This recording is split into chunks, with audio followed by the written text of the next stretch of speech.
আপনার সম্পর্কে গুজব তারাই রটায় যারা নিজের জীবনে খুব ফ্রাস্ট্রেটেড। মাথায় রাখবেন, সুখী মানুষরা কখনো কাউকে নিয়ে গুজব রটায় না, অসুখী মানুষরাই গুজব রটায়।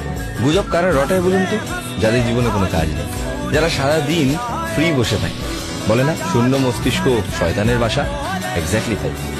আপনি সারাদিন যদি কোনো কাজের মধ্যে ইনভলভ থাকেন, আপনি সারাদিন যদি কোনো পেশার মধ্যে থাকেন, তাহলে খুব স্বাভাবিকভাবেই অন্যের জীবনে কি চলছে সেটা নিয়ে আপনার চর্চা করার মতন অত সময় থাকে।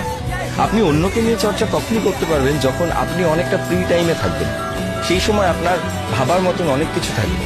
আর আমার মনে হয় অন্যের জীবন নিয়ে ভাবার থেকে বেশি এন্টারটেইনিং খুব একটা বেশি কিছু নেই। অন্যকে নিয়ে একটু কমেন্ট পাস করতে পারলে অধিকাংশ মানুষের মনেই বেশ একটা আনন্দ উৎফুল্লের জন্ম হয়, এবং সেই কমেন্টটা পাস করে তারা হি করে হেসে বলে, ওয়া ওয়া ওয়া, দেখো কি না কি বলে দিলাম।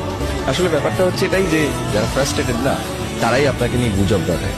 যারা সত্যি আপনাকে চেনে, যারা সত্যি জীবনে কিছু করছে, যাদের কাজ আছে, তাদের অত সময় নেই আপনাকে নিয়ে কথা রটানোর, গুজব রটানোর।